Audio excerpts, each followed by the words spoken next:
एवढी पडलेली होती की मला साध्या वाक्यात सरळपणे कधी काय बोलता यायचं नाही. म्हणजे कुठल्याही गाण्याचा संदर्भ घेतल्याशिवाय काही वाक्य बोलता यायची नाही.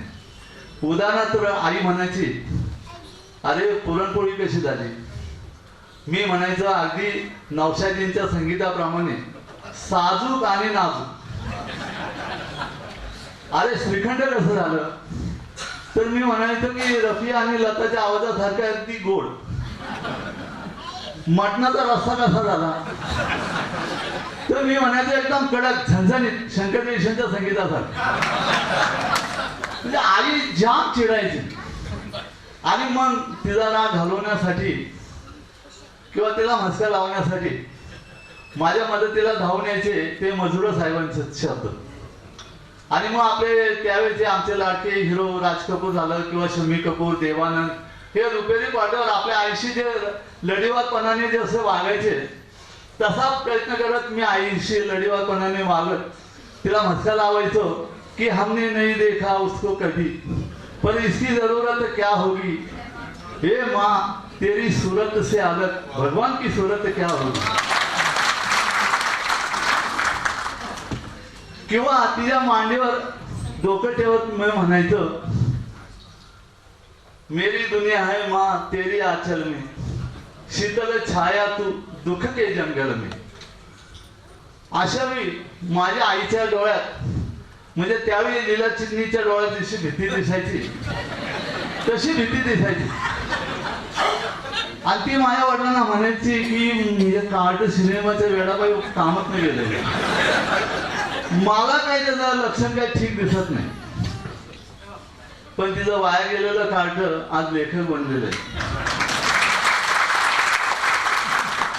अनेक कीर्तीने सांगितलं की अनेक पुस्तकं प्रसिद्ध झाली, काही पुस्तकांना महाराष्ट्र शासनाचे पुरस्कारही मिळाले, पण माझं हे यश पाहायला माझी आई काही ह्या जगात राहिली नाही. असं माझं हे 16वं पुस्तक स्वरसम्राट के.एच. सहगल ते आजच्या जमान्यातील सुपरस्टार असलेल्या सलमान, शाहरुख, आमिर खान अशा 4 पिढ्यातील नायकांसाठी रोमॅन्टिक गाणी लिहिणाऱ्या आणि कीर्ती म्हणाल तशी की दादासाहेब फाळके पुरस्कारांनी सन्मानित झालेल्या मजरूर सुलतानपुरी साहेबांच्या गाण्यांवर आधारलेले.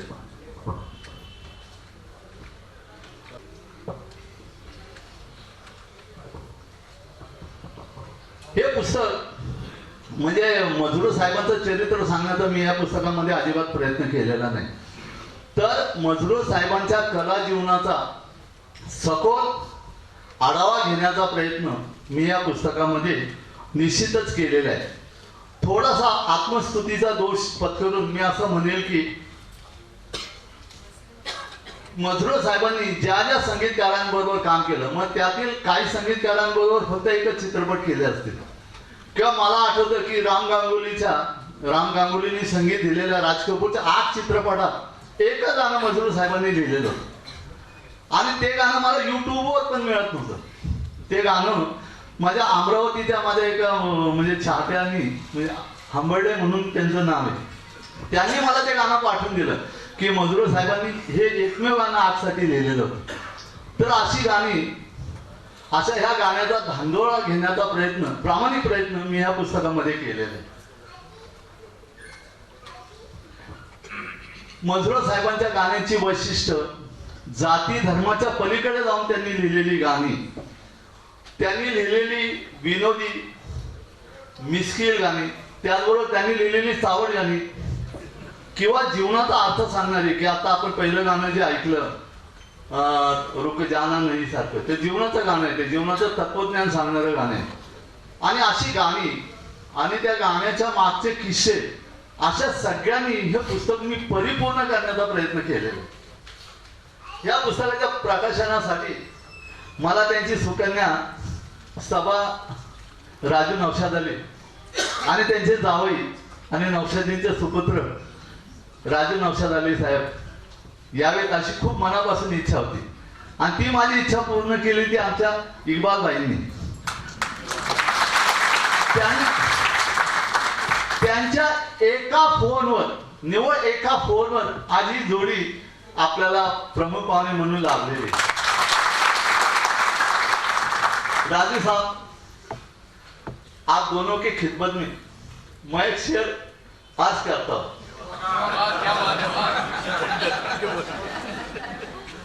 रोशनी बनकर आप हमारे महफिल में चले आए, रोशनी बनकर आप हमारे महफिल में चले आए, अब चिरागों की कोई जरूरत नहीं। दिल की दुनिया डगमगाने लगी है, दिल की दुनिया डगमगाने लगी है, अब चांदारों की कोई जरूरत नाही। दोन मुलीनंतर जन्मलेल्या सभा ह्या मजरूर साहेबांच्या अत्यंत आवडत्या कन्या आहेत आणि म्हणूनच अनेक गाण्यांमध्ये मजरूर साहेबांनी आपल्या ह्या लाडक्या लेकीचं नाव कल्पकतेने गुंफलेलं आपल्याला दिसून येतं। म्हणजे काही गाण्यांची उदाहरणं मला आठवतात। मुझे लोग नावाचा सिनेमा आहे की त्यामध्ये रफी साहेबांचं एक गाणं आहे, जाग दिले दीवाना रुत जागी, त्यामध्ये सुद्धा त्यांचं नाव आहे की आइए सबा प्यार की। नंतर ममता म्हटलं गाणं की लता दीदींनी गायलेलं, रे ना रे हम महका करेंगे बनके कली बनके बहार बादे सभा में, अशी अनेक गाणी। आणि इतकंच नव्हे तर मजरूर साहेबांना अनेक गाण्यांचे मुखडे त्यांच्याकडे पाहिल्यानंतर सुचलेले। खरं म्हणजे त्यांना जर अगोदर भेटलं असतं तर माझ्या पुस्तकामध्ये खरं म्हणजे आणखी ही चांगली माहिती मला टाकता आली असती। मी आणि प्रवीण जोशी ज्यावेळी त्यांच्या घरी गेलो त्यावेळी मला फार उत्सुकता होती की नौशाद साहेबांची ती सिटिंग रूम पाहायची। आणि मी राजे साहेबांना म्हटलं की मला नौशाद साहेबांची ती सिटिंग रूम पाहायची की जेथे नौशाद साहेबांनी लता रफीला गाणं शिकवले आणि त्यांनी पण उदारपणे मला घेऊन आम्हा दोघांना घेऊन गेले आणि ती रूम दाखवली। मी त्या रूमचं दर्शन घेतलं, कारण मित्रांनो माझ्या दृष्टीने तेच माझं काशी विश्वेश्वर होतं आणि तेच माझं मक्का मदिनाही होतं। माझ्या पुस्तकाचं प्रकाशन म्हणलं की मला देवेंद्र मामाजींची खूप आठवण होते, कारण माझ्या प्रत्येक पुस्तकाला ते आवर्जून यायचे। अगदी थोरल्या भावासारखं त्यांनी माझ्यावर प्रेम केलेलं होतं। हे पुस्तक मी त्यांनाच अर्पण केले।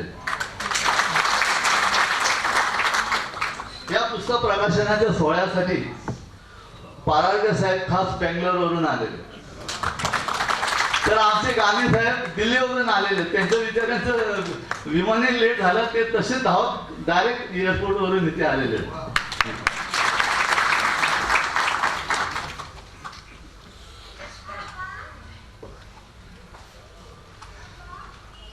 एखाद्या क्षेत्रातून तुम्ही निवृत्त झाला की तुमच्या सहकार्यांच्या दृष्टीने तुम्ही लगेच विस्मरणात जाऊ लागता।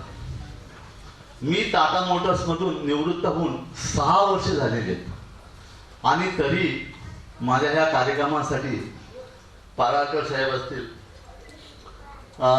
गांधी सर असतील किंवा उपस्थितांमध्ये आमचे राजेश सर आहेत, बेडेकर सर आहेत, ज्यांच्याबरोबर काम करताना मला खूप काही शिकता आलं। असं आमचे सुरेश मुके, अनिल पोंक्षे, प्रसन्न उगले, असे अनेक मंडळी खास या कार्यक्रमाला आवर्जून आलेले। अनेक दिग्गज मंडळी मला ह्या उपस्थितांमध्ये दिसत आहेत, ज्यामध्ये सुप्रसिद्ध लेखक आमचे विलास पाटील सर आहेत, जे माझ्या आगामी पुस्तकाची प्रस्तावना लिहिणार आहेत। रसिक मनाचे चित्रपट निर्माते आणि लेखक रवींद्र जोशी सर मला दिसतात आहेत। माझे आमदार बाळासाहेब शेवरकर साहेब खास आलेले कार्यक्रमासाठी।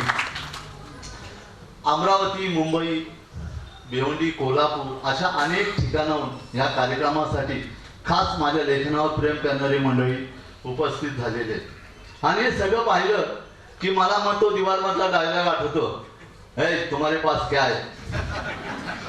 तर मग मला जर असा कोणी प्रश्न विचारला की तुम्हारे पास क्या है, तर मी या तुम्हा सगळ्यांकडे बोट टाकून म्हणेल की मेरे पास मेरे दोस्तों का प्यार है। सौंदर्य आणि बुद्धिमत्ता यांचा मिलाप असलेली सुंदर मैत्रीण लाभणं याला हेची पुरुष भाग्याचं म्हणतात. अशी मैत्रीण कीर्ती शिलेदार आपला कीर्ती रामदासी मला भेटली. कीर्ती बरोबर मी अनेक संगीताचे कार्यक्रमही केलेले आणि तिथं निवेदनामधील कल्पकता पाहून मी तिला नेहमी म्हणतो की ज्या कार्यक्रमाच्या सूत्रसंचालनाला असते कीर्ती त्या कार्यक्रमाच्या यशाची असते निश्चिती. एक नाव घ्यायचं राहिलं की सबाई गंधर्वामध्ये ज्यांनी स्वतःच्या निवेदनाची एक शैली निर्माण केली ते आनंद देशमुख साहेब सुद्धा माझ्यासाठी खास उपस्थित झालेले. या कार्यक्रमाला गफार मोमीन साहेबांनी चांगला माहोल त्यांनी आणि त्यांच्या टीमनी पण चांगला माहोल तयार केला. मी त्यांचाही ऋणी. माझं आणखी एक भाग्य म्हणजे मला स्वतःला मजुर साहेबांना भेटता आलं. मी जेव्हा त्यांची मुलाखत घेतली आणि मी जेव्हा त्यांना भेटलो तो क्षण मी माझ्या म्हणजे वहीतल्या पानामध्ये मोरपीस जसं ठेवतात तसा तो क्षण मी माझ्या मनाच्या अंतःकरणामध्ये जपून ठेवलेला आहे. मुलाखत घेतल्यानंतर मी त्यांना माझी डायरी पुढे केली आणि त्यांना सांगितलं की तुम्ही संदेश लिहा आणि सही करा. त्यावेळी मजरूर साहेबांनी त्यांचा तो जगप्रसिद्ध शेर लिहिलेला होता. मला असं वाटतं की तो पाहिल्यानंतर कारण तो आम्ही ह्या पुस्तकामध्ये प्रिंट केलेला आहे तर तो शेर पाहिल्यानंतर मला असं वाटतं की हा शेर मजरूर साहेबांनी खास माझ्यासाठीच लिहिलेला आहे. कारण एक पुस्तक होईल की नाही अशी मला शंका असताना माझी 16 पुस्तकं प्रसिद्ध झाली. माझ्या प्रत्येक पुस्तकाला वाचकांचा प्रचंड प्रतिसाद मिळतो. अनेक म्हणजे महाराष्ट्राच्या कानाकोपऱ्यातून मला फोन येत असतात. येते अनेक जण जे संगीताचे कार्यक्रम करतात तर ते माझ्याच पुस्तकातील किस्स्यांवर कार्यक्रम करतात. माझ्या किस्से सोडून काही पुस्तकं लिहिणारे पण मंडळी आहेत. तर त्यामुळे मला असं नेहमी वाटतं की मजरूर साहेबांचा तो शेर तो खास माझ्यासाठीच लिहिलेला आहे. तो शेर मी आपल्याला सांगतो आणि मी माझं मनोगत पूर्ण करतो. मजरूर साहेबांनी माझ्या वहीमध्ये लिहिलं होतं की मैं अकेला जा रहा था जाने बे मंजिल मगर, मैं अकेला जा रहा था जाने बे मंजिल मगर, लोग साथ आते गए और कारवा बनता गया और कारवा बनता गया. धन्यवाद. रसिका हो, आज आपलं भाग्य आहे की आजच्या या सोहळ्यासाठी खास ज्येष्ठ संगीतकार माननीय श्री इनॉक डॅनियल्स विशेष अतिथी म्हणून आपल्याला लाभलेले आहेत. सुभाषजींच्या शब्दांमध्ये सांगायचं झालं तर इनॉकजी हिंदी सिने संगीताचे चालते बोलते इतिहास आहेत. त्यांनी हिंदी व मराठीमधील अनेक दिग्गज संगीतकारांबरोबर काम केलेलं आहे. ज्येष्ठ संगीतकार सी रामचंद्रजी व खय्यामजींबरोबर सहाय्यक म्हणून त्यांनी दीर्घकाळ काम केलं. मराठीत त्यांनी ज्येष्ठ संगीतकार राम कदम यांच्या बरोबरही काम केलेलं आहे. अकॉर्डियन हे त्यांचं अत्यंत आवडतं वाद्य आणि त्यावर त्यांची प्रचंड हुकूमत आहे. देशात आणि परदेशात त्यांनी अनेक इन्स्ट्रुमेंटल म्हणजे वादनाचे कार्यक्रम केलेले आहेत. अत्यंत खुलं मोठं मन असलेले इनॉक डॅनियल्स यांच्या घराचे दरवाजे आत्ताच सुभाषजींनी सांगितलं की सर्वांसाठी कायम खुले असतात आणि कुठल्याही प्रकारचं सहकार्य कुठल्याही प्रकारची मदत कोणालाही लागत असेल तर ते करायला ते सदैव तयार असतात. आता सुभाषजींनी आपल्याला सांगितलं की वयाच्या 85व्या वर्षामध्ये त्यांनी पदार्पण केलं. त्याच्याकडे बघून तसं वाटत नाही. प्रचंड उत्साही असं हे व्यक्तिमत्व आहे आणि मला असं वाटतं परत एकदा जोरदार टाळ्यांनी आपण त्यांना शुभेच्छा देऊया.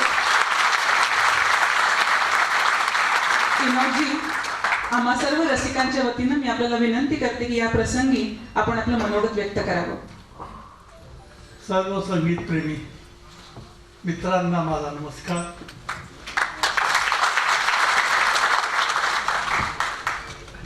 सर्वप्रथम मी सुभाषचंद्रजीची मनापासून आभार मानतो की त्यांनी मला इतक्या